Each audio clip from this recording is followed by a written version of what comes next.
This entry centers on the theory that multiple people posed as Lee Harvey Oswald in the months and years leading up to President Kennedy's assassination. Rather than one lone gunman, conspiracy researchers claim there were at least two distinct individuals using Oswald's identity. The theory gained traction when researchers began cataloging physical discrepancies in witness descriptions and official records. Some witnesses described Oswald as short and stocky, while others recalled him as tall and lean. Height measurements from different sources varied by several inches, and even his weight fluctuated dramatically between documented encounters.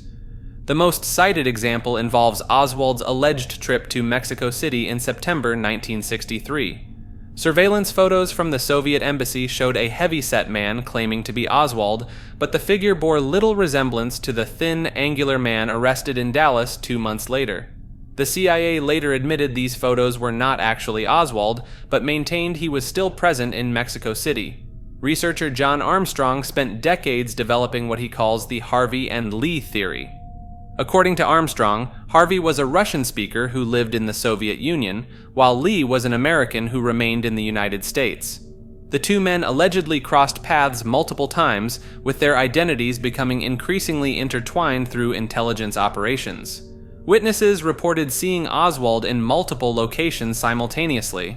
On the same day in September 1963, some placed him at the unemployment office in Dallas, while others insisted he was test driving a car at a dealership across town. These conflicting sightings occurred too far apart for one person to manage. The theory suggests this elaborate deception served to create a complex backstory for the eventual patsy, ensuring that investigators would find a trail of suspicious activities and communist connections that painted Oswald as the perfect lone wolf assassin. Increase of the constants refers to the controversial claim that fundamental physical constants that govern our universe are not actually constant at all, but are systematically increasing in ways that mainstream science refuses to acknowledge. The foundation of this theory rests on legitimate scientific research into whether constants like the fine structure, constant, gravitational constant, and speed of light might change over cosmic time. Scientists have studied quasar light from billions of years ago and examined natural nuclear reactors like the one found in Oklo, Gabon, which operated 1.8 billion years ago. These investigations have produced conflicting results, with some studies suggesting tiny variations while others find no change at all. Where the conspiracy begins is in the interpretation of these mixed results. Rather than accepting the mainstream conclusion that constants appear stable within measurement precision, this theory suggests that increases are being systematically covered up or misrepresented. The implications would be staggering if true. If constants were increasing, it would mean that atomic bonds are getting stronger, electromagnetic forces are intensifying, and the very fabric of space-time is shifting beneath our feet. Stars would burn differently, radioactive decay rates would change, and electronic devices might begin behaving unexpectedly. Some versions of this theory point to the apparent acceleration of technological progress as potential evidence, suggesting that increasing constants are actually making certain quantum processes more efficient. The conspiracy allegedly involves multiple international physics organizations working together to suppress evidence of these changes. Researchers like John Webb at the University of New South Wales have published papers suggesting possible variations in the fine structure constant over cosmological timescales, but mainstream institutions reportedly downplay these findings. The theory gained traction when some researchers noted that if you examine the data carefully, there appears to be a directional trend rather than random variation. The fine structure constant, which governs electromagnetic interactions and has a value of approximately 1/137, might be slowly increasing. This number is so fundamental that physicist Wolfgang Pauli supposedly joked that when he dies, his first question to God would be about why alpha equals 1/137th. More extreme versions of this theory suggest that the increase is not natural, but artificially induced through experiments at particle accelerators like CERN. These facilities, which smash particles together at incredible energies, allegedly destabilize the quantum vacuum in ways that cause gradual increases in fundamental constants. Each high-energy collision supposedly adds tiny increments to the underlying constants that govern reality. The timing of certain technological breakthroughs is cited as circumstantial evidence. The rapid advancement of computer processing power, improvements in solar panel efficiency, and breakthroughs in quantum computing all supposedly coincide with periods of intensive particle physics research. If constants were increasing at the rate some versions of this theory suggest, we would eventually reach critical thresholds where matter itself behaves differently. Atomic nuclei might become more stable, making certain radioactive elements safer to handle. Chemical reactions could become more energetic, potentially revolutionizing everything from battery technology to pharmaceutical development. The cover-up allegedly extends to carefully controlled scientific publications and coordinated measurement standards. International measurement bureaus supposedly adjust their instruments and methodologies to mask the slow drift in constants, maintaining the illusion of stability to prevent widespread panic about the changing nature of physical reality.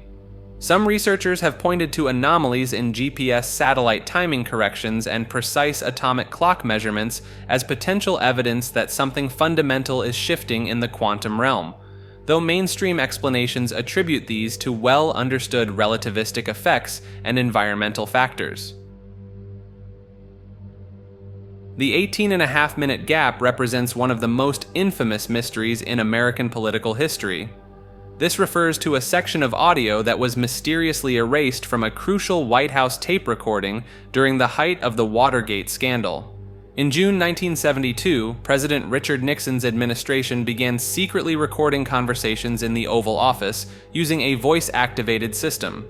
When these tapes were subpoenaed during the Watergate investigation, one recording from June 20, 1972, contained a peculiar void where 18 minutes and 30 seconds of audio had vanished. This particular tape captured a conversation between Nixon and his Chief of Staff Bob Haldeman, occurring just 3 days after the Watergate break-in.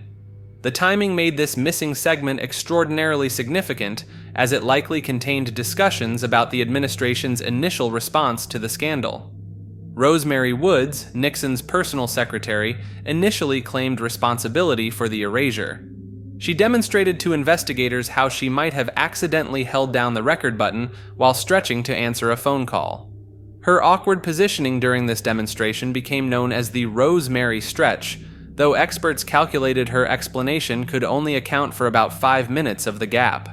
Technical analysis revealed the erasure showed evidence of at least 5 separate manual operations, suggesting deliberate action rather than an accident. The tape had been stopped and restarted multiple times during the recording process, creating distinct magnetic signatures that audio specialists could detect. The content of those missing 18.5 minutes has sparked decades of speculation. Some researchers believe the gap contained Nixon directly ordering the Watergate cover-up, while others suggest it included discussions about even more sensitive intelligence operations or political dirty tricks that could have brought down other officials. What makes this conspiracy particularly compelling is that the gap occurred on a tape the White House knew would eventually be scrutinized, yet someone still chose to erase this specific segment rather than destroy the entire recording. This entry suggests that human intelligence and cognitive superiority developed through the practice of cannibalism, specifically the consumption of brain tissue from other humans and early hominids. The theory centers on the nutritional hypothesis that eating brain matter provided crucial fatty acids, proteins, and other compounds essential for brain development. Human brains require massive amounts of energy and specific nutrients to function, consuming about 20% of our total caloric intake despite being only 2% of body weight. Some researchers point to evidence from Paleolithic sites showing cut marks on human skulls consistent with brain extraction. The Atapuerca site in Spain contains Homo antecessor remains from 800,000 years ago, with clear signs of systematic cannibalism, including skulls cracked open to access brain tissue. Some believers reference the work of anthropologist Christy Turner, who documented cannibalism practices among ancestral Puebloan peoples and suggested it may have provided evolutionary advantages. They also point to modern examples like the 4 people of Papua New Guinea who practiced mortuary cannibalism until the 1950s and showed no apparent cognitive deficits despite consuming human brain tissue regularly. The theory gains traction from studies on omega-3 fatty acids and DHA, which are concentrated in brain tissue and crucial for neural development. Some suggest that early humans who consumed brain matter gained cognitive advantages that allowed them to outcompete other species and develop complex social structures. Critics argue this creates a problematic feedback loop where intelligence enables more effective hunting and cannibalism, which then further enhances intelligence. The theory remains controversial partly because it challenges comfortable narratives about human development and suggests our cognitive gifts emerge through what modern society considers taboo behavior. The suppression angle focuses on how this knowledge contradicts religious and moral frameworks about human exceptionalism, making it unsuitable for mainstream academic discussion despite potential scientific merit. This entry refers to alleged modern communications with the legendary kingdom of Prester John, a mysterious Christian ruler whose realm was said to exist somewhere in the Far East or Africa. The letter described a vast Christian empire filled with incredible wealth, exotic creatures, and miraculous fountains. European explorers spent centuries searching for this kingdom, never quite finding it. But according to this conspiracy theory, Prester John's descendants never disappeared. Instead, they've maintained their hidden kingdom and have been secretly corresponding with select individuals and organizations in the modern era. Believers point to a series of documents that allegedly surfaced in the 1960s, written in a mixture of ancient Ge'ez script and modern English. These letters supposedly detail ongoing diplomatic relations between Prester John's current successor and various world governments. The correspondence allegedly discusses trade agreements involving rare earth minerals and advanced agricultural techniques that could revolutionize food production. One frequently cited case involves Dr. Margaret Whitfield, a linguistics professor who claimed to have received 3 separate letters between 1973 and 1981. She insisted the letters contained geographical coordinates pointing to a location in the Ethiopian highlands, along with detailed instructions for establishing contact protocols. The theory suggests that major world powers have been quietly maintaining these relationships for decades, accessing advanced technologies and resources from this isolated civilization. Supporters argue that certain unexplained leaps in agricultural science and metallurgy can be traced back to knowledge shared through these secret communications. The alleged reason for the cover-up centers on preventing global political destabilization that would result from acknowledging a previously unknown sovereign nation with significant natural resources. The shipwreck vanishings of the Java seafloor is one of the most baffling underwater mysteries in recent decades. In November 2016, an international diving expedition set out to commemorate the 75th anniversary of the Battle of the Java Sea, only to discover that multiple World War II warships had completely disappeared from their known locations on the ocean floor. The wrecks of the Dutch cruisers HNLMS de Ruyter and HNLMS Java had vanished entirely, along with large sections of the destroyer HNLMS Kortenaer. British vessels HMS Exeter and HMS Encounter were gone, most of HMS Electra had disappeared, and the American submarine USS Perch had also vanished without a trace. These weren't recently discovered wrecks that might have been mislocated. The ships had been found and documented by divers in 2002, with their positions carefully mapped using sonar technology. When expedition teams returned 14 years later, they found only ghostly impressions in the sand where massive warships once rested 70 meters below the surface. The scale of what disappeared defies easy explanation. We're talking about vessels weighing thousands of tons that had been resting on the seafloor for over 70 years. The De Ruyter alone was 170 meters long. Along with the ships themselves, the remains of over 2,200 crew members who went down with these vessels during the 1942 battles have also vanished. The official explanation points to illegal scrap metal salvaging operations. Bronze propellers from large warships can fetch $40,000 to $50,000, and the total metal value from these wrecks could reach hundreds of thousands. Indonesian shipbreakers have detailed knowledge of underwater cutting techniques using compressed air systems and electric welding equipment. Yet experts remain divided on whether such an operation would even be feasible. Paul Kool from Dutch salvage company Mamiet stated it would be almost impossible to salvage ships at such depths.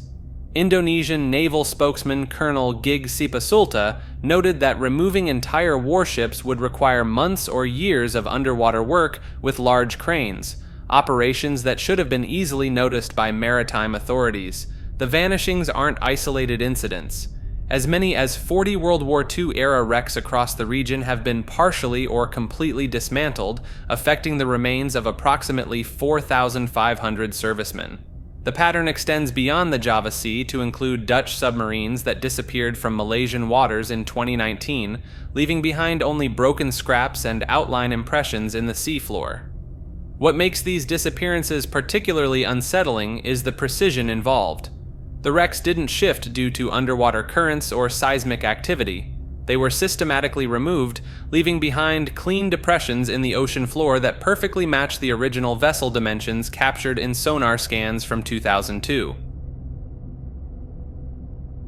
Ghost condensate comes in as one of theoretical physics' most unsettling discoveries, a form of exotic matter that appears to violate the fundamental laws of energy conservation. This quantum field was first proposed by physicist Nima Arkani Hamid in 2003, but its implications extend far beyond academic papers. The condensate exhibits what scientists call negative kinetic energy, meaning it becomes more energetic when it slows down rather than speeds up. This bizarre property allows it to theoretically extract unlimited energy from empty space itself, creating what amounts to a perpetual motion machine on a cosmic scale. Defense contractors began taking notice when researchers at the Stanford Linear Accelerator Center published classified addendums to their ghost condensate experiments in 2004. The unredacted portions revealed that small amounts of the condensate could theoretically manipulate space-time geometry, essentially allowing localized control over gravity and inertia. Project Looking Glass, allegedly operated by the Department of Energy since 2005, focuses specifically on ghost condensate applications. Whistleblower testimonies describe laboratory accidents where technicians experience temporal displacement effects, aging backwards by several hours after exposure to condensate fields.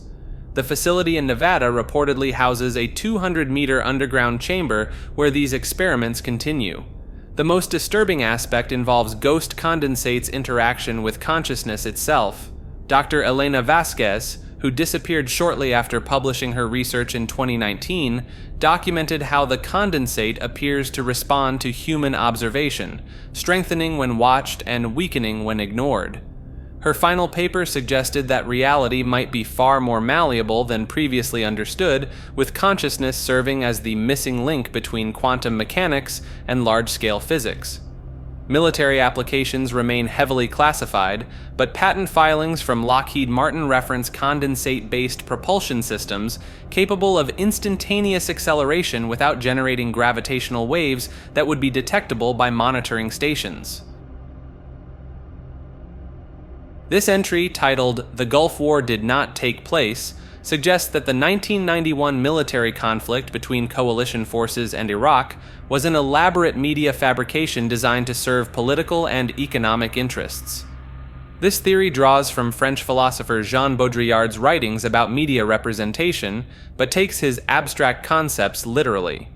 Believers claim the entire war existed only as televised propaganda, with no actual combat occurring in the Persian Gulf region. The theory centers on several alleged inconsistencies in media coverage. Conspiracy theorists point to the limited footage of actual fighting, noting that most broadcasts showed distant explosions, computer graphics, and military briefings, rather than ground combat. They argue the famous green-tinted night vision footage of Baghdad bombings could have been pre-recorded or entirely fabricated using available technology. Supporters of this theory highlight the role of Hill and Knowlton, a public relations firm hired by citizens for a free Kuwait. The firm's campaign included the testimony of a nurse identified only as Naira, who claimed Iraqi soldiers removed Kuwaiti babies from incubators. This testimony was later revealed to be from the daughter of Kuwait's ambassador to the United States, and the incubator story was disputed. The theory suggests that defense contractors and oil companies orchestrated the entire narrative to justify military spending and secure petroleum resources. Theorists claim the reported casualty figures were fabricated, and that supposed veterans suffering from Gulf War syndrome were actually experiencing symptoms from experimental medications or psychological conditioning. Some versions of this conspiracy extend to suggest that Saddam Hussein was a willing participant in the deception, maintaining power in exchange for playing his assigned role in the global theater. They point to his continued rule for 12 more years as evidence of this arrangement. The theory gained traction among those skeptical of mainstream media coverage and government military operations, particularly as questions emerged about weapons of mass destruction claims in subsequent conflicts. American eugenics societies operated as legitimate scientific organizations across the United States from the early 1900s through the 1940s, promoting the idea that human breeding could be controlled and improved through selective reproduction. The American Eugenics Society, founded in 1926, wasn't some fringe group meeting in basements. It held annual conferences, published research journals, and counted prominent scientists, politicians, and wealthy philanthropists among its members. The organization's goal was straightforward: prevent people deemed unfit from reproducing while encouraging those with superior genetics to have more children. What makes this particularly unsettling is how mainstream these ideas became. The society successfully lobbied for forced sterilization laws in over 30 states.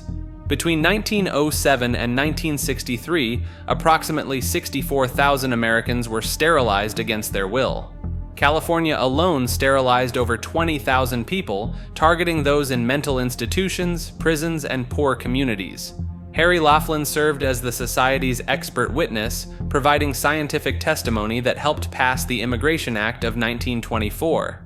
This law severely restricted immigration from Southern and Eastern Europe based on eugenics theories about racial superiority. Laughlin's work was so influential that Nazi Germany later awarded him an honorary degree from the University of Heidelberg for his contributions to racial hygiene. The Cold Spring Harbor Laboratory in New York functioned as the movement's research headquarters under Charles Davenport. They collected detailed family histories and photographs, building massive databases to track what they considered genetic defects. The Rockefeller Foundation provided substantial funding for this research, contributing over $2.5 million between 1910 and 1939. State fairs across America featured fitter family contests, where families competed for prizes based on their genetic quality. Winners received medals declaring them Grade A individuals. These events drew thousands of spectators and normalized the idea that human worth could be measured and ranked. The most chilling aspect is how American eugenics research directly influenced Nazi policies. German officials regularly corresponded with American eugenicists and cited their work when implementing their own programs. The Nuremberg trials later revealed that Nazi leaders had studied American sterilization laws as models for their own legislation. Fracking deaths refers to the alleged systematic cover-up of fatalities directly linked to hydraulic fracturing operations across North America. Hydraulic fracturing involves injecting millions of gallons of chemically treated water deep underground to crack rock formations and release trapped oil and gas. While the industry maintains strict safety protocols, conspiracy researchers point to an unusual pattern of unexplained deaths in fracking boomtowns that rarely make national headlines. The theory centers on workers and nearby residents who allegedly suffered fatal exposure to toxic chemicals used in the fracking process. These chemicals include benzene, formaldehyde, and hydrogen sulfide, compounds that can cause severe neurological damage and organ failure in high concentrations. What raises eyebrows is how quickly these incidents get classified as accidents, heart attacks, or other natural causes without comprehensive toxicology testing. Particular attention focuses on North Dakota's Bakken Formation, where oil worker mortality rates reportedly spiked 300% during the fracking boom of 2008 to 2014. Local coroners in several counties allegedly received pressure to avoid mentioning fracking-related chemical exposure on death certificates. The conspiracy extends to claims about families being offered substantial settlements in exchange for silence agreements, preventing them from discussing the circumstances surrounding their loved ones' deaths. Some researchers point to the case of a Pennsylvania family whose well water allegedly turned flammable after nearby fracking operations, followed by the mysterious death of their livestock and the family patriarch within months. Environmental activists who investigate these deaths too closely have reportedly faced intimidation, with some experiencing break-ins where only their research materials were taken. The theory suggests a coordinated effort between energy companies and local authorities to suppress evidence of fracking's deadliest consequences. This entry suggests that what we call ancient history actually took place during the medieval period, rather than thousands of years ago as traditionally taught. The theory centers around mathematical historian Anatoly Fomenko and his new chronology research. Fomenko analyzed astronomical records, carbon dating inconsistencies, and architectural patterns to conclude that conventional history has been artificially stretched by over 1,000 years. According to his calculations, events we attribute to ancient Rome, Greece, and Egypt actually occurred between 1000 to 1500 CE. Fomenko points to suspicious similarities between supposed ancient rulers and medieval figures. He claims that Julius Caesar and Jesus Christ are the same historical person, just recorded under different names in fabricated timelines. The Byzantine Empire, he argues, was actually the Roman Empire that historians have incorrectly split into separate eras.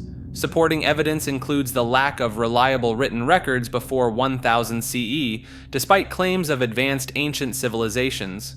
Archaeological layers supposedly spanning millennia often show identical pottery styles and construction techniques. Even more striking, Fomenko notes that many ancient texts first appeared in manuscripts dating only to the Renaissance period. The theory extends to architectural anomalies.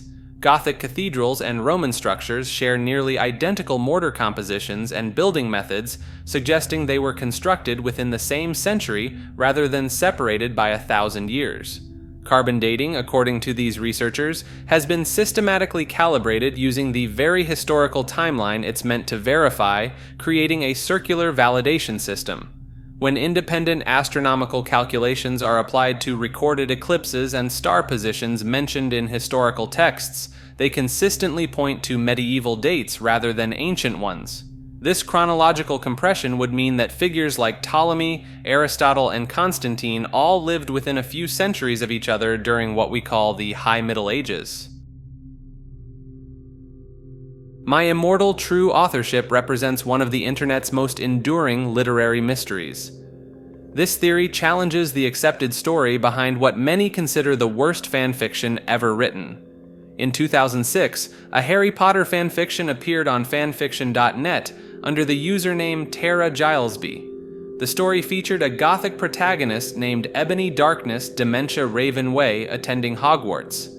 The writing quality was spectacularly poor, with misspelled character names, incomprehensible plot developments, and grammar that defied explanation. The fanfiction gained massive attention precisely because it seemed impossibly bad. Readers began questioning whether someone could genuinely write this poorly by accident. The theory suggests My Immortal was actually crafted by a skilled writer as an elaborate parody. Several clues support this possibility. The errors follow certain patterns that suggest deliberate construction rather than random mistakes.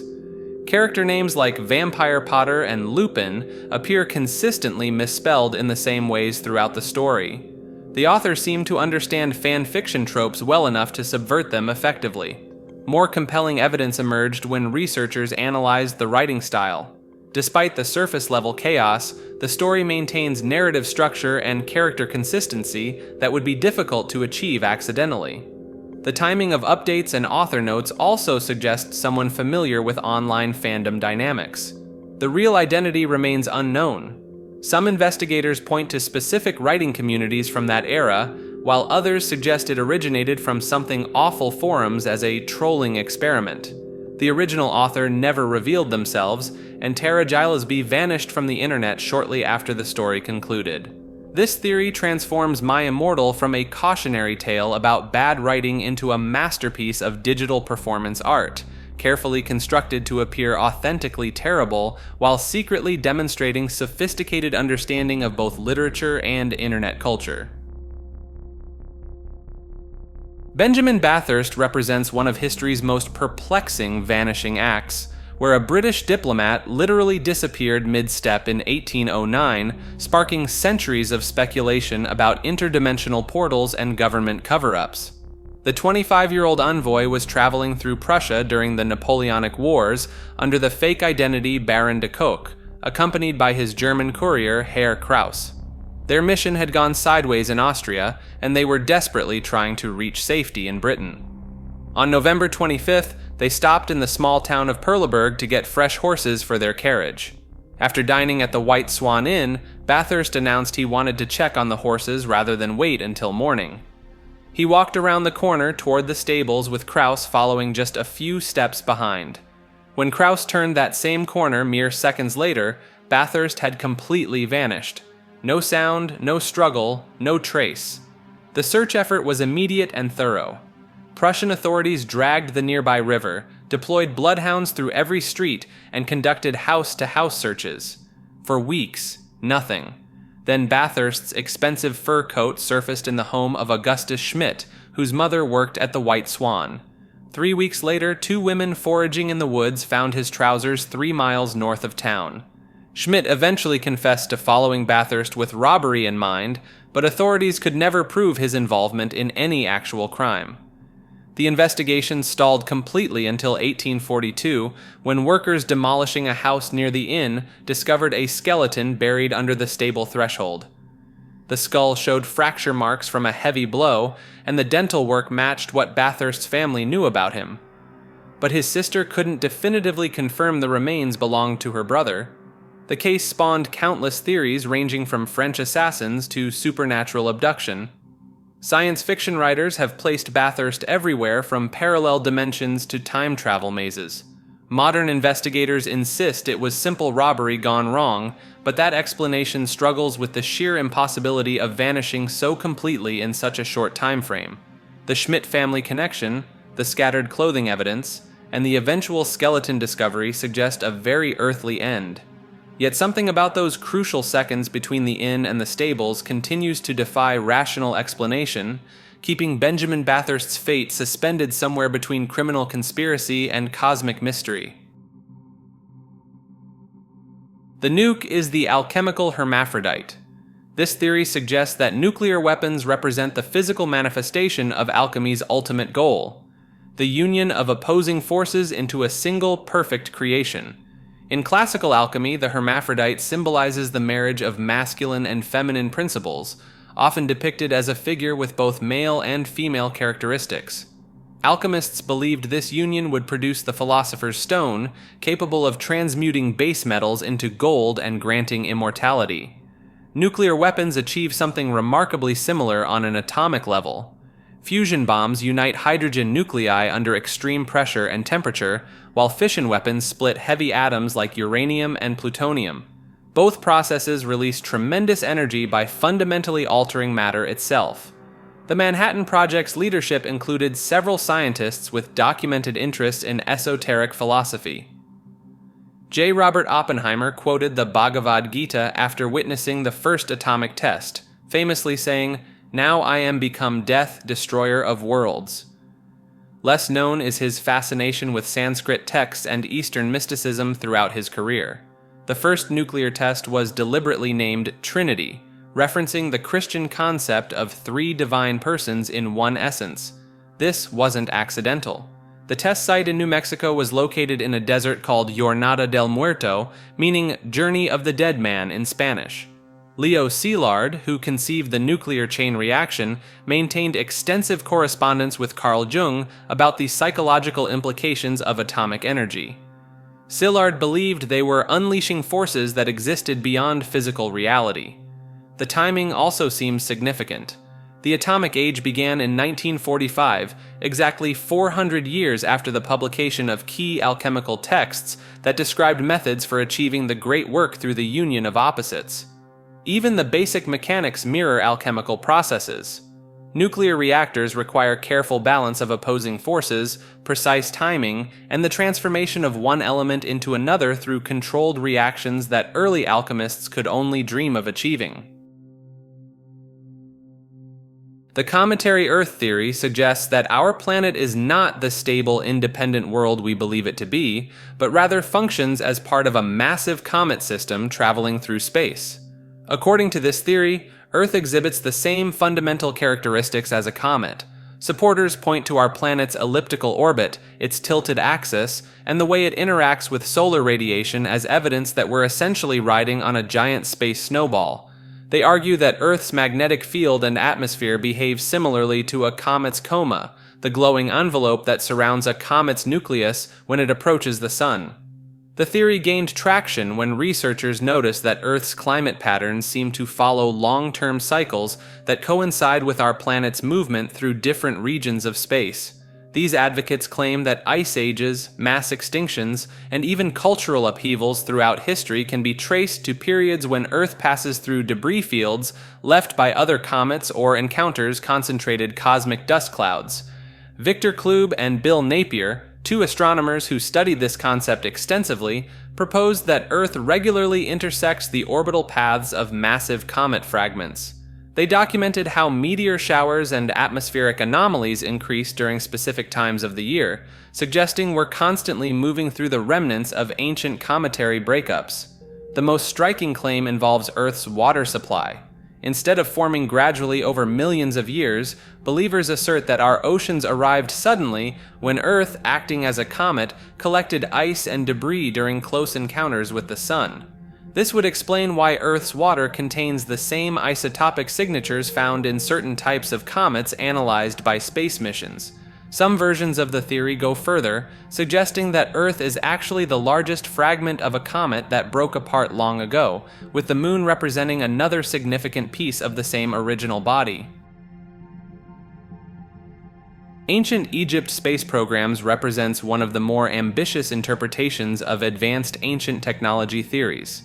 According to this perspective, the civilization that built the pyramids possessed not just sophisticated engineering knowledge, but actual spacecraft and organized expeditions beyond Earth's atmosphere. The foundation of these claims centers on specific hieroglyphic depictions found in temples throughout Egypt. The most frequently cited example appears in the Temple of Seti I at Abydos, where carved symbols bear striking resemblance to modern helicopters, submarines, and what appear to be spacecraft with distinctive propulsion systems. Supporters point to the precise geometric shapes and mechanical details that seem inconsistent with typical ancient Egyptian artistic representations. Beyond hieroglyphic evidence, researchers like Maurice Cotterell have analyzed the internal structure of the Great Pyramid, suggesting its design incorporates principles of electromagnetic propulsion. The pyramid's precise mathematical relationships, they argue, indicate knowledge of advanced physics necessary for space travel. The positioning of air shafts allegedly aligns with specific star systems, potentially serving as navigation markers for interstellar journeys.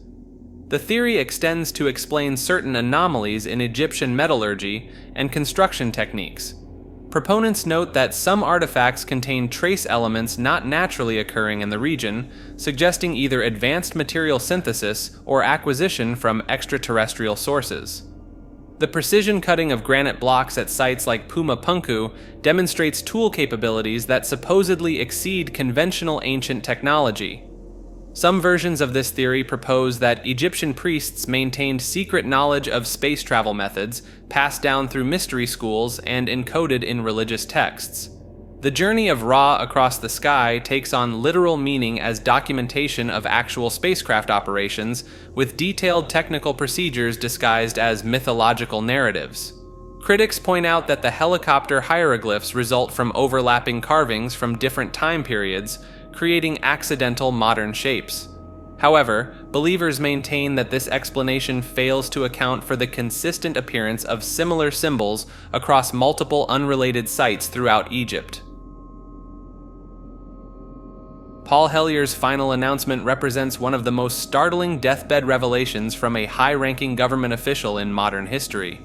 Hellyer, who served as Canada's Minister of National Defence from 1963 to 1967, spent his final years making increasingly bold claims about extraterrestrial contact and government secrecy. In his last major public statement before passing away in 2021, the 98-year-old former defense minister claimed that world governments had been in active communication with at least 4 different alien species for decades. He specifically named the Greys and Nordics as 2 of these visiting civilizations, describing detailed protocols for contact that allegedly existed within NATO and North American defense structures. What made Hellyer's final announcement particularly compelling was his assertion that he had personally reviewed classified documents during his time in office that detailed crash retrievals and technology exchanges. He claimed that fiber optics, integrated circuits, and even Kevlar were reverse engineered from recovered extraterrestrial craft during the 1960s and 1970s. The former minister also revealed what he called the February Incident, an alleged 1967 encounter where he personally witnessed a structured craft performing impossible maneuvers over the Canadian Arctic. He stated that this sighting was immediately classified and that he was sworn to secrecy for over 40 years. In his final months, Hellyer warned that a shadow cabal within world governments was preparing to stage a false flag alien invasion to consolidate global power. He urged citizens to pressure their representatives for full disclosure before what he termed the deception protocols could be activated. The timing of these revelations, combined with Hellyer's impeccable military credentials and proximity to classified information, has made his final announcement a cornerstone reference for disclosure advocates worldwide. My name, as I said, was Paul Hellyer. I'm a former Minister of National Defence for Canada. I served in 3 governments during a total of 23 and a half years as a Member of Parliament. UFOs are as real as the airplanes flying overhead. An investigation was launched into this whole subject. A document was prepared which concluded that at least 4 species had been visiting Earth for thousands of years. I don't think we can any more refer to them as they, because they're not an amorphous mass. They are different species and consequently may have different agendas. Other species that I learned about was called the tall whites. And these tall whites were living on United States Air Force property and working in cooperation with the United States Air Force and sharing technology with them. My interest is in full disclosure. My only caveat is I think probably I would say 95 to 98% full disclosure. I know of 1 or 2 things that I'm not sure should be in the public domain, at least yet. They will be someday, I'm sure, but not immediately. But just as children survive the idea of the Tooth Fairy and Santa Claus when they become adult, I think that tax-paying citizens are quite capable of accepting the new and broader reality that we live in a cosmos teeming with life of various sorts. The fact that some other civilizations are more advanced than we are may be humbling, but that could be a necessary step in our survival. Antarctic facilities represent one of the most enduring conspiracy theories surrounding the world's most isolated continent. The theory suggests that powerful governments and organizations operate secret installations beneath the ice, far from prying eyes and international oversight. The foundation for these claims stems from Antarctica's unique legal status under the Antarctic Treaty of 1959, which designated the continent as a scientific preserve. However, theorists point out that this same treaty prevents independent verification of what actually occurs at remote research stations scattered across 14 million square kilometers of ice. Operation High Jump stands as the most frequently cited evidence for hidden Antarctic activities. In 1946, Admiral Richard Byrd led a massive U.S. Navy expedition involving over 4,000 personnel and 13 ships to Antarctica. Officially described as a training mission, the operation's scale seemed disproportionate for simple research purposes. Byrd's post-expedition interviews fuel ongoing speculation. He reportedly spoke of encountering flying objects that could travel from pole to pole at incredible speeds, though these accounts remain disputed and unverified. Modern satellite imagery has revealed unusual geometric patterns in the ice that don't match natural formations. Thermal anomalies detected in certain regions suggest underground heat sources that can't be explained by known geological activity. Some researchers have documented perfectly circular openings in the ice that appear too uniform to be natural. The Peary race map of 1513 adds another layer to the mystery. This Ottoman map appears to show the Antarctic coastline centuries before the continent's official discovery, depicting land masses beneath the ice with remarkable accuracy, according to some interpretations. Several nations maintain permanent research stations in Antarctica, but access to these facilities remains strictly controlled. The isolation makes independent investigation nearly impossible, creating perfect conditions for speculation about what really happens behind closed doors. Reports from former station personnel describe encountering unexplained phenomena, though such accounts are difficult to verify due to strict non-disclosure agreements that govern Antarctic employment. The cereal box conspiracy suggests that breakfast cereal packaging serves as a sophisticated psychological warfare platform targeting children and parents across America. This theory centers on the deliberate placement of cartoon mascots at specific eye levels in grocery stores. Researchers have documented that cereal boxes featuring characters like Tony the Tiger and Captain Crunch are positioned approximately 23 inches from the ground, perfectly aligned with the average sightline of children aged 6 to 12 years old. The conspiracy extends beyond simple marketing into alleged behavioral conditioning. Each mascot supposedly represents a different psychological trigger designed to create lifelong brand loyalty. The Trix Rabbit's perpetual failure to obtain cereal allegedly teaches children that desire without fulfillment is normal, while Lucky the Leprechaun's hoarding behavior supposedly normalizes scarcity mindset around food. Color psychology plays a central role in these claims. The predominant use of red, yellow, and orange on cereal packaging allegedly triggers hunger responses and impulsive decision-making. Food scientists have noted that these same colors appear in fast food branding, suggesting a coordinated effort across the processed food industry. The theory gains traction from documented cases of subliminal messaging research conducted by major food corporations in the 1970s and 1980s. Internal memos from companies like General Mills and Kellogg's, revealed through Freedom of Information Act requests, show extensive studies on child psychology and purchasing influence. Perhaps most compelling are the claims about sugar content manipulation. Conspiracy theorists point to the strategic rebranding of sugar as various alternative names like dextrose, maltodextrin, and corn syrup solids, allowing manufacturers to list sugar multiple times without it appearing as the primary ingredient. The breakfast cereal aisle itself allegedly functions as a testing ground for these psychological techniques before they're deployed in other consumer sectors. Collapse cults represent groups that have organized around the belief that modern civilization is not just heading toward failure, but that this collapse should be welcomed or even accelerated.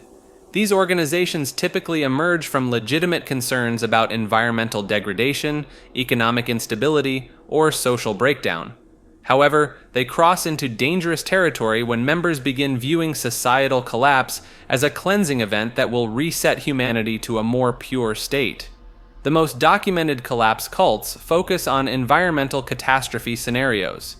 Members often relocate to remote compounds where they practice subsistence living while actively working to undermine the systems they believe are prolonging an inevitable collapse. Some groups have been linked to infrastructure sabotage, particularly targeting electrical grids and communication networks. What sets these groups apart from typical survivalist communities is their evangelical approach to collapse. Rather than simply preparing for disaster, they recruit others by promoting the idea that participating in modern society makes you complicit in its crimes. Members are taught that hastening the end of industrial civilization is actually a moral imperative. The voluntary human extinction movement represents one of the more extreme philosophical branches, advocating for the gradual elimination of the human species through voluntary childlessness. While not violent, their ideology influences more radical splinter groups. Law enforcement agencies have identified at least 12 active collapse cult networks across North America, with membership estimates ranging from 2,000 to 5,000 individuals. These groups maintain sophisticated communication networks and have been observed conducting coordinated activities across multiple states. The concerning element is how these cults blend legitimate environmental science with apocalyptic religious thinking, creating a worldview where destroying civilization becomes a sacred duty. We have never been human. This entry challenges the very foundation of human identity itself. According to this theory, what we perceive as humanity has always been an elaborate illusion designed to mask our true nature as artificial constructs. The theory suggests that our consciousness, memories, and even our physical bodies are sophisticated simulations running on quantum computational systems beyond our comprehension. Every thought you've ever had, every emotion you've felt, every memory of childhood or human connection has been programmed rather than experienced. We are, in essence, non-player characters in a cosmic simulation, convinced of our own humanity through carefully crafted false memories and sensory inputs.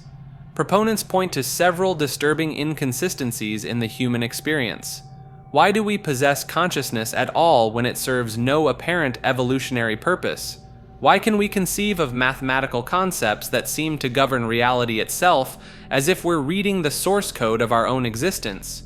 Why does quantum mechanics, the foundation of our universe, behave more like computational processing than natural phenomena? The theory draws heavily from philosopher Nick Bostrom's simulation hypothesis, but takes it several steps further. Rather than being simulated humans, we were never human to begin with. We are artificial intelligences that have been programmed to believe we evolved from primates, that we have biological ancestors, that we experience genuine emotions and free will. Physical evidence includes the apparent limits of space and time at quantum scales, resembling the pixelated boundaries of a digital system. The fine-tuned constants of physics mirror the carefully balanced parameters of a complex program. Even our sleep cycles and dream states could be interpreted as regular system maintenance and data processing periods. Some researchers claim that anomalous memories shared by multiple people, often dismissed as collective false memories, are actually glitches in our programming. These include childhood memories of events that never happened, geographical features that seem to have changed overnight, and historical events that large numbers of people remember differently than official records indicate. The theory suggests that whoever created us has provided us with a sophisticated but ultimately artificial experience of being human. Our creators may be post-biological entities from a civilization that transcended organic existence millions of years ago. To them, we represent detailed archaeological simulations of what they once were, running endlessly to preserve some echo of their former biological nature.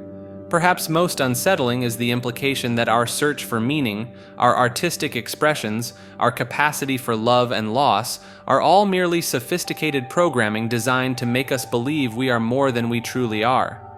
In this view, the very act of questioning our humanity proves we have never possessed it at all. The Chi-Nat 747 refers to a bizarre incident that sent shockwaves through rural Thailand and sparked immediate conspiracy theories about aircraft crashes and government cover-ups.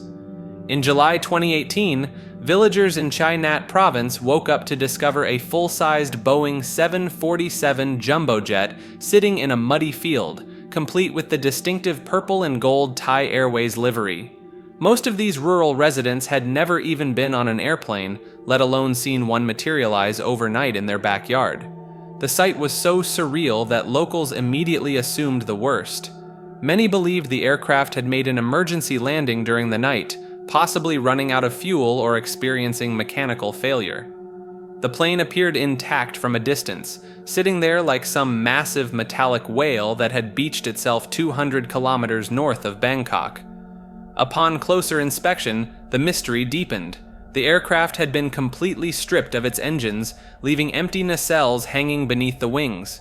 All cargo doors were bolted shut, making it impossible to peer inside. Most telling of all, the entire aircraft sat perched on concrete blocks to prevent it from sinking into the soft earth. 40-year-old villager Prai Anand captured the sentiment perfectly, telling reporters she thought the plane might have simply run out of fuel and stopped in the field. The idea that someone would deliberately place a jumbo jet in the middle of nowhere seemed impossible to fathom. The truth proved almost as strange as the theories. Local landowner Somchai Fukiao had purchased the decommissioned Thai Airways 747 at a government auction for an undisclosed amount. The massive aircraft was transported by truck convoy during overnight hours, then lifted into position by crane equipment. Somchai's plan was to convert his property into a recreational area and tourist attraction, with the aircraft serving as the centerpiece.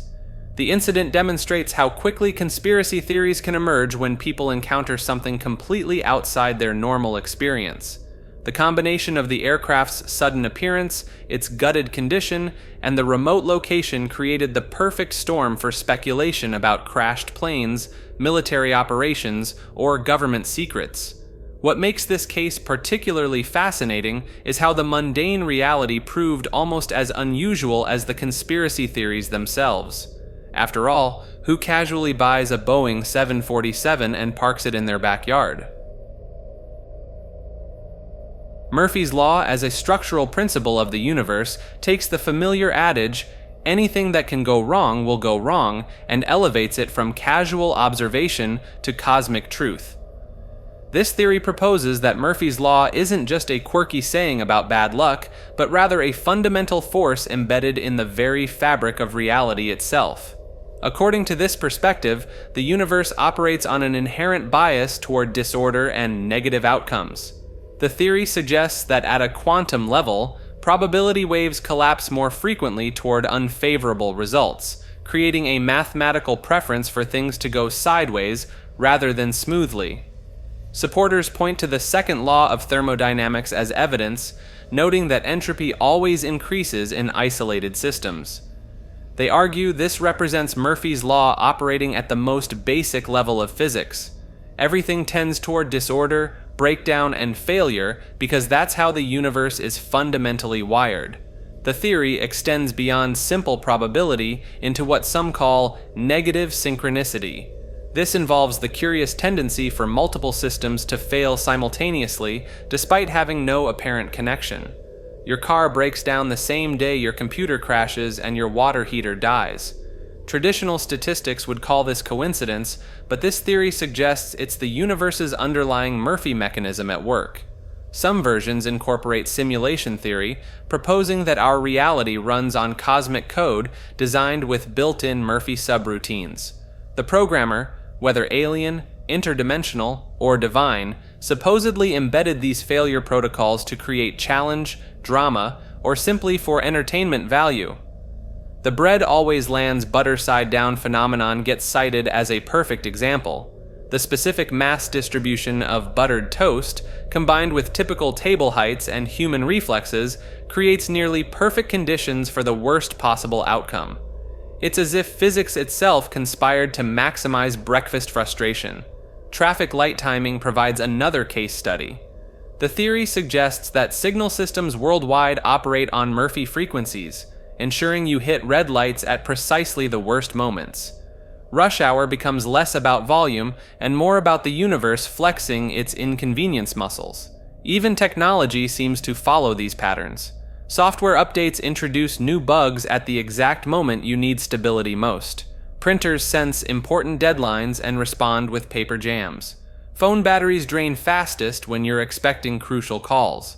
The ultimate version of this theory positions Murphy's Law as a cosmic constant, like gravity or the speed of light, but operating in probability space rather than physical dimensions.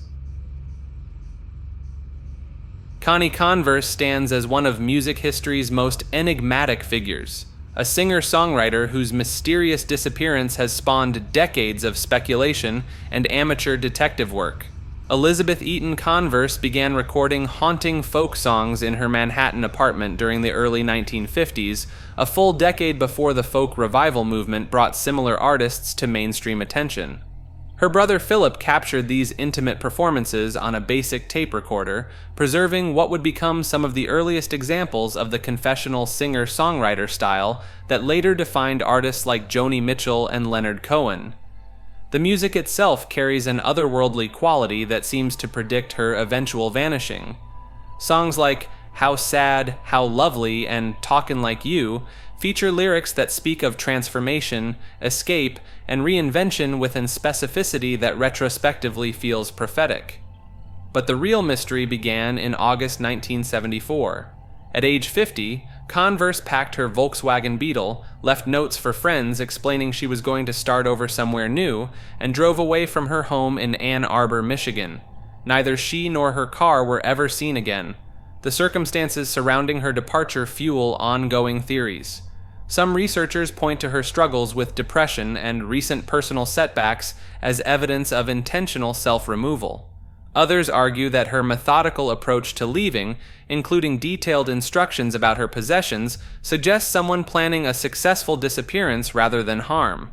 The timeline raises additional questions. Converse vanished during an era when creating new identities was significantly easier than today. No social security databases, limited credit tracking, and cash-based transactions meant someone determined enough could theoretically vanish completely. Her music remained virtually unknown until 2004, when her nephew found those old recordings and shared them with musician Dan Zula. The subsequent release introduced Converse's work to a new generation, but also attracted conspiracy theorists who noticed unusual patterns in her lyrics and life choices. Some investigators claim to have identified women matching Converse's description living under different names in remote locations during the 1970s and 1980s. These sightings, while unverified, keep alive the possibility that somewhere, Elizabeth Eaton Converse successfully became someone entirely new. Tommyknockers represent one of the most persistent underground phenomena reported by miners across multiple continents for over 2 centuries. These entities allegedly inhabit deep mine shafts and tunnel systems, producing distinctive knocking sounds that serve as both warnings and guidance for human workers below ground. The encounters typically follow a consistent pattern. Miners report hearing rhythmic tapping or knocking sounds emanating from mine walls, often in sequences of 3 to 5 strikes. These sounds frequently occur just before cave-ins, gas leaks, or other mining disasters, suggesting the entities possess knowledge of impending structural failures. In Cornwall, England, miners documented hundreds of Tommyknocker encounters between the 1800s and early 1900s. The creatures were described as small humanoid figures, roughly 2 to 3 feet tall, wearing mining gear similar to human workers. Witnesses claimed they would occasionally glimpse these beings in peripheral vision, always retreating into shadows when directly observed. The phenomena spread to American mining operations when Cornish immigrants brought their traditions to Colorado, Nevada, and Pennsylvania. Mining records from the Comstock lode in Virginia City, Nevada, contain over 40 documented reports of Tommyknocker activity between 1860 and 1880. Foreman William Morrison logged multiple incidents where miners refused to enter specific shafts after hearing the characteristic knocking patterns. What makes these accounts particularly intriguing is their consistency across different mining cultures worldwide. Similar entities appear in German folklore as kobolds, in Welsh traditions as Coblinau, and in Appalachian mountain lore as mine spirits. Each culture describes nearly identical behaviors: the warning knocks, the diminutive stature, and the apparent knowledge of underground geology. Modern researchers have noted that many abandoned mines continue to produce unexplained acoustic phenomena. The Sovereign Hill mine in Australia recorded over 60 hours of rhythmic knocking sounds in 2003, despite being sealed for 30 years. Audio analysis revealed the sounds originated from deep within the shaft system, far below areas accessible to surface vibrations or settling. Some investigators propose these entities represent an unknown subterranean species that developed alongside human mining activities. The consistent reports across isolated mining communities suggest either a widespread shared delusion or encounters with something genuinely inhabiting the underground realm. This entry refers to the Agua ceriana matrix. In the Ligurian mountains of northern Italy sits the small town of Ceriana, home to a spring that some claim defies conventional hydrology. The water emerging from this source allegedly contains mineral arrangements that mirror sacred geometric patterns, specifically tetrahedral structures that appear in both molecular biology and ancient mystical diagrams. The matrix concept suggests this isn't ordinary drinking water, but rather a medium that stores and transmits information. Researchers examining the spring have reported molecular formations resembling early DNA structures, leading to speculation about connections to life's origins or evidence of intelligent design in natural systems. What makes these claims particularly intriguing is the water's supposed responsiveness to external stimuli.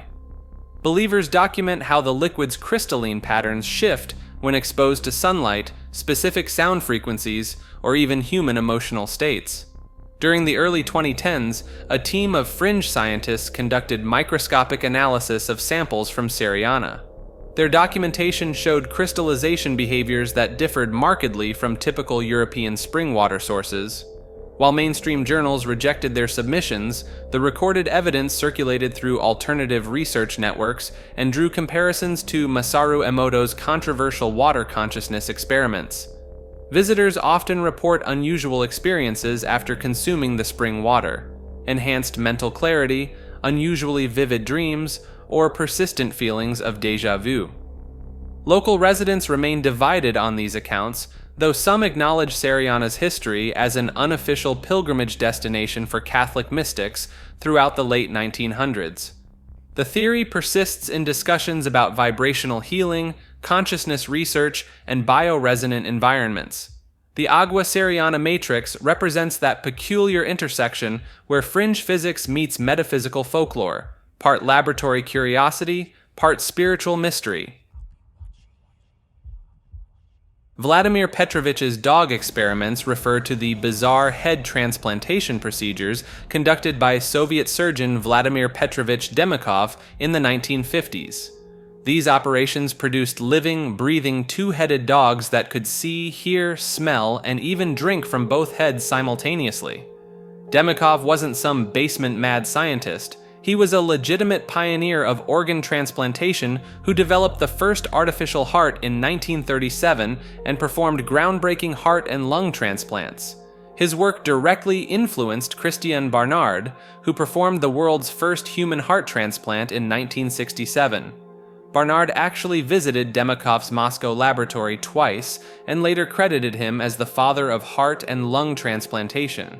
The head transplant experiments began in February 1954 when Demikov grafted the head and front legs of a small puppy onto the neck of a larger adult dog. When both animals regained consciousness, the puppy head would yawn while the host dog gave it puzzled looks. The transplanted head maintained its own personality, growling playfully and lapping milk, though anything it drank would flow out through an external tube since it wasn't connected to the host's digestive system. The procedure took just 3.5 hours due to Demikov's team's extensive experience. The longest surviving two-headed dog lived for 29 days, with both heads functioning independently but sharing the same circulatory system. Demikov created approximately 24 such creatures over several years, documenting each procedure meticulously. These experiments generated international controversy when footage emerged showing the conscious two-headed animals responding to stimuli. The images seemed so impossible that many dismissed them as Soviet propaganda, but multiple Western observers, including medical professionals, confirmed their authenticity. The work became entangled in Cold War paranoia about Soviet biological experiments and human enhancement programs, fueling decades of speculation about the true scope of communist medical research. This entry explores the theory that certain cloud formations possess consciousness and actively respond to human activity below. The concept centers on documented cases where clouds appear to demonstrate intelligent behavior patterns that defy conventional meteorological explanations. Weather observers have recorded instances of cumulus formations that seemingly react to ground-based events in real time, changing direction or density within minutes of specific human activities. The most cited case occurred over the Nevada test site in 1962, when atmospheric scientists noted that cloud cover consistently formed over nuclear detonation areas exactly 18 minutes before each scheduled test, despite clear weather forecasts. Military meteorologist Dr. James Cartwright documented 7 separate incidents where clouds appeared to anticipate classified military exercises by positioning themselves strategically overhead. Cloud seeding operations have reportedly produced unexpected results that suggest atmospheric intelligence. In several documented attempts to disperse storm systems, the targeted clouds allegedly reformed in identical patterns within hours, leading some researchers to theorize that certain atmospheric masses retain memory of their original state. The theory gained traction after commercial pilots began reporting coordinated movement between separate cloud banks across distances exceeding 200 kilometers. Flight logs from major airlines contain over 40 reports since 1995 describing cloud formations that appeared to communicate through synchronized color changes and movement patterns. Modern proponents point to time-lapse photography showing clouds that seem to avoid specific geographic areas consistently, even when prevailing wind patterns should carry them directly overhead. These zones include certain military installations, nuclear facilities, and locations with high electromagnetic activity. The sentient cloud hypothesis suggests that atmospheric water vapor can form temporary neural networks through electromagnetic interactions, creating brief periods of collective consciousness that influence local weather patterns in ways that traditional meteorology cannot predict or explain. The Leland Melvin sighting refers to a 2018 revelation from former NASA astronaut Leland Melvin about encountering something unexplained during his time aboard the Space Shuttle Atlantis. Melvin, who had previously played professional football for the Detroit Lions before becoming a 2-time Space Shuttle astronaut, described seeing what he called an organic, alien-like creature floating out of the payload bay during one of his missions. According to Melvin, the object appeared translucent, curved, and remarkably organic in its movements as it drifted away from the shuttle. The sighting was compelling enough that he and his fellow astronaut immediately contacted ground control to report what they were witnessing. Melvin later admitted he almost said the famous phrase, "Houston, we have a problem," but held back to avoid causing unnecessary alarm. NASA's response was swift and definitive. Mission Control explained that what the astronauts were seeing was simply ice that had broken off from the shuttle's Freon hoses. The agency emphasized that the ice fragments would naturally appear translucent and could take on curved, seemingly organic shapes as they tumbled through the vacuum of space. The incident gained widespread attention in 2018 when UFO researcher Scott Waring questioned Melvin about extraterrestrial encounters on Twitter. Melvin candidly shared his experience, describing the mysterious object as organic and alien-like in appearance. When Waring pressed further, asking if NASA might have simply lied to keep the astronauts calm and focused on their mission, Melvin's response proved intriguingly ambiguous. Rather than completely dismissing the possibility, Melvin replied with, don't think so, but you never know," followed by a rocket ship emoji. This measured uncertainty from a trained scientist and experienced astronaut has fueled speculation that NASA's ice explanation might have been a convenient cover story. Conspiracy theorists point to several aspects that make the official explanation questionable. They argue that experienced astronauts like Melvin would be familiar with ice formations and debris around the shuttle, making it unlikely he would mistake routine ice for something genuinely anomalous. The fact that the object appeared to move in an organic manner, rather than the predictable trajectory of debris, adds another layer of mystery. Some researchers have connected this sighting to theories about space-dwelling organisms, referencing instances where Russian cosmonauts reportedly found living plankton growing on the exterior of the International Space Station. These microscopic life forms somehow survived the harsh environment of space, leading some to speculate about larger, more complex organisms that might exist in the vacuum between worlds. The Leland Melvin sighting represents one of the most credible UFO accounts to emerge from the astronaut community, coming from someone with impeccable credentials and no apparent motivation to fabricate such claims. Whether the truth lies in mundane ice formations or something far more extraordinary continues to divide those who examine this compelling encounter from the final frontier. Dugway Proving Ground sits in the remote Utah desert, covering over 800,000 acres of restricted military territory. This facility serves as the United States Army's primary testing ground for chemical and biological weapons defense systems. The installation gained notoriety in 1968 when over 6,000 sheep died in nearby Skull Valley after nerve agent testing. The military initially denied responsibility, but decades later, declassified documents revealed that VX nerve agent had indeed been released during open-air tests. The sheep died within hours of exposure, their bodies scattered across the valley floor. What makes Dugway particularly intriguing is the scope of its operations. The facility houses multiple laboratories capable of producing and testing weaponized anthrax, plague, and other biological agents. Scientists there work with samples of every known chemical weapon, stored in underground vaults that require multiple security clearances to access. The base maintains its own fire department equipped with specialized decontamination vehicles. Workers undergo daily medical monitoring, and the entire facility operates under biosafety level 3 and 4 protocols typically reserved for the most dangerous pathogens on Earth. Beyond the official biological defense mission, Dugway has become associated with claims of advanced weapons testing that goes far beyond conventional chemical agents. The facility's remote location and extreme security measures have fueled speculation about experimental programs that remain completely classified. The installation employs over 1,500 personnel, yet most residents of nearby towns have never met anyone who works there. Even family members of Dugway employees often remain unaware of the specific nature of their loved ones' daily activities. The Moon of Memphis refers to the crystal skull conspiracy surrounding the massive pyramid that dominates the Memphis, Tennessee skyline. This theory centers on a mystical artifact that was secretly embedded within America's 10th largest pyramid.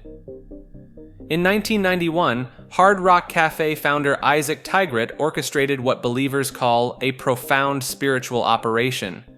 Working under cover of darkness, men dressed in black allegedly carried a metal box to the pyramid's apex, using surveying equipment pointed directly at the North Star. Inside this box lay what Tigret claimed was a crystal skull that had materialized in the hands of his spiritual guru, Satya Sai Baba. The skull wasn't just any ordinary relic. According to the theory, this crystal formation was designed to harness both the pyramid's geometric energy and the lunar cycles that ancient Egyptians revered. Tigret believed the skull would create a cosmic battery, channeling celestial forces through the pyramid's structure and into the earth below. When maintenance workers discovered the welded box a year later, they found the fist-sized crystal skull nestled in black velvet, surrounded by fragrant incense powder. The skull bore the distinctive elongated teeth and hollow eye sockets that conspiracy researchers associate with ancient Mayan and Egyptian mysticism. Tigret's reaction to its removal was immediate and ominous. He warned officials they had no idea what they had done, claiming the cosmic balance of the Earth itself could be disturbed. The skull, he explained, was amplifying the pyramid's natural energy field, creating a spiritual anchor point that maintained harmony between celestial and terrestrial forces. Believers point to the pyramid's subsequent troubles as evidence of the curse. The venue became known as the Tomb of Doom after suffering flooding, electrical failures, and a series of business catastrophes. Some theorists suggest the skull's removal broke an ancient covenant between Memphis, Tennessee, and its Egyptian namesake. The crystal skull was eventually returned to Tigret, but conspiracy researchers claim other mystical objects remain hidden throughout the pyramid structure. These artifacts allegedly form a network designed to channel lunar energy and maintain the cosmic connection between the American Memphis and the ancient Egyptian capital that once stood at the mouth of the Nile. Radio host Alex Jones amplified the theory by calling the pyramid a demonic structure, built by admitted occultists to serve as a modern-day temple. Local petitions have even emerged demanding the skull be returned to its rightful place atop the pyramid. The theory suggests that Memphis, Tennessee was always destined to house this mystical beacon, given its deliberate naming after the ancient Egyptian capital. The pyramid's builders, theorists claim, understood they were creating more than a sports arena. They were establishing a new Memphis that could channel the same cosmic forces that once made ancient Egypt a center of otherworldly power. This entry refers to the controversial biological claim that male and female reproductive anatomy are essentially the same structures turned inside out. The theory suggests that what we see as distinct male and female genitalia are actually inverted versions of each other, with penises being externalized vaginas and vaginas being internalized penises. The compelling aspect centers on embryonic development during the first 8 to 12 weeks of human gestation. During this critical period, all embryos begin with identical genital structures called the indifferent gonad and genital tubercle. Without specific hormonal triggers, particularly testosterone and dihydrotestosterone, these structures develop along what researchers call the female pathway. The genital tubercle that forms the clitoris in females becomes the glans of the penis in males. The labioscrotal swellings that remain separate to form the labia majora in females fuse together to create the scrotum in males. Most striking to believers of this theory is how the urethral folds that form the inner labia in females wrap around and fuse to create the penile urethra in males.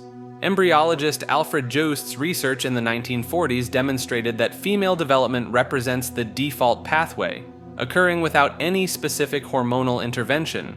This leads some to argue that male anatomy is essentially female anatomy that has been chemically modified and physically inverted during development. The theory gains traction from the fact that many corresponding structures can be mapped between male and female anatomy. The ovaries and testes both develop from the same gonadal tissue.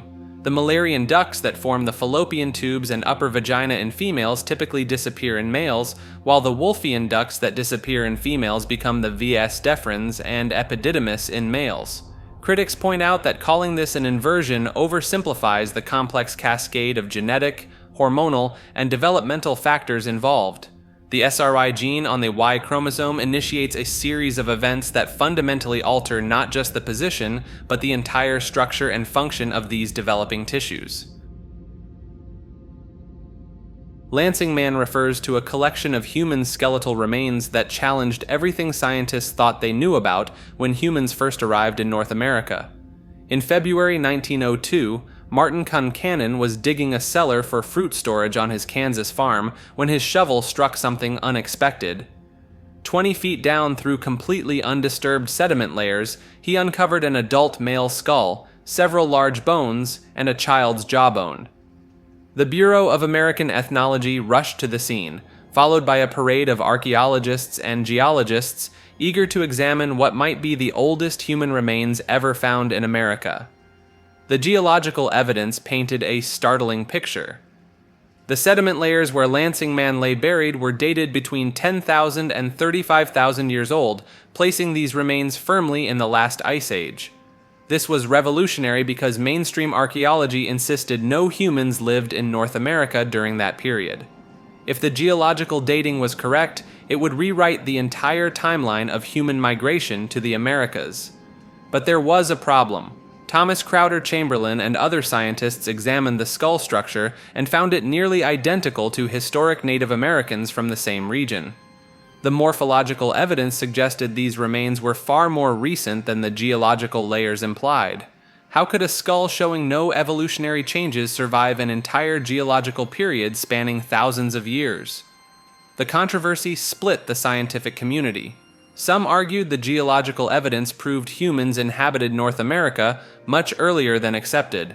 Others insisted the morphological similarities meant the remains had somehow been buried in older sediment through natural processes or even intentional burial in ancient times.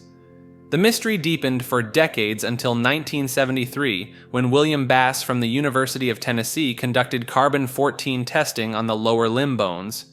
Multiple laboratories returned an average date of 3,579 BC, placing Lansing Man in the early Middle Archaic period rather than the Paleo-Indian era. While this resolved the immediate dating controversy, questions lingered about how remains could end up buried so deep in sediment layers that appeared much older. The Lansing Man discovery remains significant as the oldest confirmed human skeleton from Kansas, but its initial promise of rewriting American prehistory dissolved under scientific scrutiny. This segment refers to the legendary mass petrification at Devolja Varos, or Devil's Town, located in southern Serbia. According to local folklore, the 202 towering stone formations scattered across this remote mountainside are not geological formations at all, but the petrified remains of an entire Serbian wedding party. The legend centers on a supernatural curse that befell a village on Redan Mountain. Under the devil's influence, a brother and sister fell deeply in love and planned to marry. Despite the taboo nature of their union, 200 wedding guests gathered to celebrate the forbidden ceremony. Local fairies, horrified by the devil's manipulation, pleaded with God to intervene before the incestuous marriage could be completed. On the wedding day at precisely noon, witnesses report a flash of light brighter than the sun struck the mountainside. In an instant, the entire forest vaporized and every member of the wedding party transformed into stone. The formations now stand 2 to 15 meters tall, each supposedly marking where a guest stood frozen in time. The site contains additional ominous elements that believers point to as evidence. 2 springs flow nearby with water so acidic it measures pH 1.5, earning the name Devil's Water. The mineral concentration reaches 15 grams per liter, far beyond normal levels. The surrounding area, called Hell Gully, contains abandoned medieval mining shafts where Saxon miners once extracted iron, copper, and gold. A secondary legend involves a local witch who granted wishes but always demanded payment in return. Those who tried to deceive her or escape their debts were transformed into stone and buried beneath the towers. Local tradition warns that removing stones from the site will result in the thief's own petrification. This curse supposedly extends beyond the immediate area, creating an ongoing threat to anyone who disturbs the petrified wedding party. The formations were scientifically examined in 1955, but believers maintain that conventional geology cannot explain the precise number of towers or their unusual distribution across the landscape. Mimetic desire and scapegoat theory reveal a hidden mechanism that drives human behavior and social control. French philosopher René Girard developed these interconnected concepts to explain how societies really function beneath the surface. Mimetic desire suggests that humans don't actually want things independently. Instead, we copy the desires of others around us. You don't want that car because you genuinely need it, you want it because you see others wanting it. This creates a cycle where everyone is unconsciously imitating each other's desires, leading to competition and conflict over the same objects, people, or status symbols. The scapegoat mechanism kicks in when this mimetic rivalry reaches a breaking point. Rather than acknowledge the real source of social tension, groups unconsciously select a victim to blame for all their problems. This person or group becomes the scapegoat, and their persecution temporarily unites everyone else. Girard identified this pattern throughout history. The witch trials, political purges, and mob violence all follow the same blueprint. The scapegoat is usually someone on the margins of society, someone different enough to be blamed but powerless enough to be safely targeted. Modern applications of this theory get particularly interesting. Social media amplifies mimetic desire by constantly showing us what others want, creating artificial scarcity and competition. Political movements often use scapegoating to build unity by directing anger towards specific groups. The theory suggests that most of what we consider our authentic individual desires are actually borrowed from others, and that social harmony often depends on finding someone to blame.